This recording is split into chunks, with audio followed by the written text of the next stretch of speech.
Episode 10, The Trial of the Flash, might just be one of the best episodes inspired from a Flash storyline in the comics. Now it's time to talk about everything that made this episode so great. Hi guys, my name is Jobi-Wan Kenobi, and welcome to a channel in a galaxy far, far away.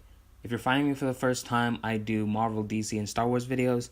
Hit that subscribe button with notifications on to be on alert for future videos. There were so many things in this episode that made it so good, starting with that introduction. Barry is talking to Singh and another cop, and he tells them that he's being framed. He knows that they'll find fingerprints and DeVoe's DNA on him because he knows that the Thinker would go to great lengths just to make it seem like Barry actually killed him. I especially love the maturity that Barry had throughout the episode. He figured that he wasn't going to win the case, so he chose not to run away or testify because then that would require him to lie and become the person the jury believes him to be, which is a murderer.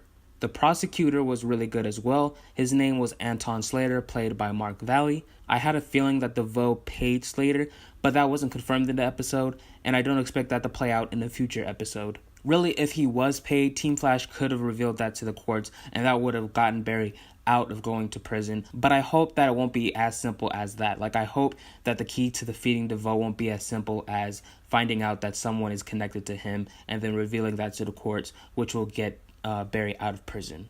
But who knows? In that Barry and Iris scene where he ran so fast that everyone was still was really good. In this moment, we learned that what's keeping Barry strong, what's motivating him to stay strong is his father, because he was also placed in a situation like that where he was framed for a crime he didn't commit. It's a simple, if he can do it, I can do it situation. And last, Joe was pushed to his limits in this episode. He was willing to plant evidence on Marlize to place her at the crime scene. However, he teamed up with the person who did the exact same thing years ago, and that got him fired and humiliated. That whole speech Ralph gave was basically about himself. He was talking about what happened to him, and he was warning Joe that if you go down this path, the same thing is going to happen to you. He opened the door to give Joe that choice of, do you want to make the right decision now that will eventually come back later, bite you in the ass, and turn into the wrong decision? But Joe decided to close the door and not plant the evidence on Marlize. So far, I'm really enjoying Ralph's character. I consider him and Wally to be my favorite brand new superhero characters that were introduced on the show. I think when he was casted that the description said that his role would be upgraded, or at least could be upgraded to a series regular role in Season 5, or maybe possibly a recurring role again in Season 5, but overall, I just really hope that he comes back. This is the only thing that I had a problem with initially about the episode when I was first watching it, and it's that scene with Iris and Marlize. I realized that Iris could have been recording the conversation and that she would walk into the court and she would reveal that tape, but she didn't. You'd expect that Iris West, the reporter, would wire herself to catch Marlize and prove Barry's innocence, but the reason she didn't record the conversation was because the writers didn't want to resolve the trial plot so quickly. They wanted Barry to lose and they wanted DeVoe to win so that the trial storyline can play out a little bit longer. So I was angry at first that Iris didn't record the conversation. I'm a little pissed at the fact that she would actually reveal Barry's identity, but she definitely had good intentions, don't get me wrong. She just wanted to get her husband out of facing prison time, but overall it makes sense from a writer's perspective. So now for Easter eggs, obviously the title and plot of the episode is inspired by the Trial of the Flash storyline from the comics. The similarities are that Cecile is Barry's lawyer and Anton Slater is the prosecutor. Barry's identity of being the Flash was also played out in the comics.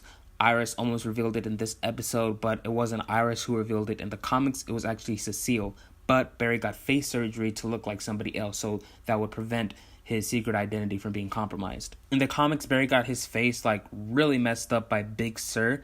That's what resulted in him getting face surgery. In the episode, he kind of got his face screwed up when he defeated Fallout. And speaking of Big Sur and Fallout, Big Sur will actually appear in next week's episode, played by WWE star Goldberg. I think he might be the connection to Henry Allen, but that was mentioned in the description for episode 12 titled Honey, I Shrunk Team Flash, so that connection to Henry Allen might be a different person. And as for Fallout, he wasn't really a villain in this episode. He was just like a normal person who was affecting people with his powers, but he was completely unaware of it. The TV show's portrayal is pretty close to the comic book counterpart. He's a metahuman and a supervillain with radioactive abilities. He is one of the bust metahumans, so that makes him number 7, leaving 5 more out there. Barry was placed in the same cell that his father was placed in Iron Heights, and I thought that that was really cute. Mark Valley previously played Christopher Chance, aka Human Target, on the show Human Target, and if you remember back in Arrow Season 5, Christopher Chance did appear, played by a different actor, Will Trevall. Slater asks the jury to believe in the impossible, which is a line that Barry said in the pilot. That was like the first line of dialogue spoken in the pilot. I also love how Barry acknowledged what Slater said too.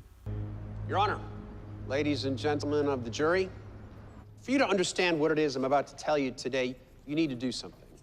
I need you to believe in the impossible.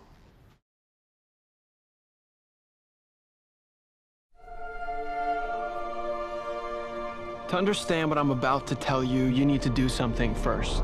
You need to believe in the impossible. Can you do that? Good. So next week, Ralph is going to go up against the Trickster. Be sure to subscribe for my review of that episode. He's also getting his suit, or at least a brand new suit in that episode. I don't know how to feel about it, but this is only a picture of him from the torso up, so we'll see how it looks in the actual episode. It'll probably grow on me eventually. I have an issue of like suits. I usually don't like them in the beginning, but they do tend to grow on me. For example, I didn't like Barry's new suit back in season 3 when he went to the future, but I'm loving it in this season, and it's the exact same suit. There might be some slight modifications, but essentially it's the same suit. So that's it for this video, but here's my question for you guys. What are your thoughts on this episode? Leave them down in the comments below, and be sure to subscribe for future videos. Give this video a thumbs up, and other than that, my name is Jobi-Wan Kenobi. May the Force be with you, and have a marvelous day from the LA to the DC.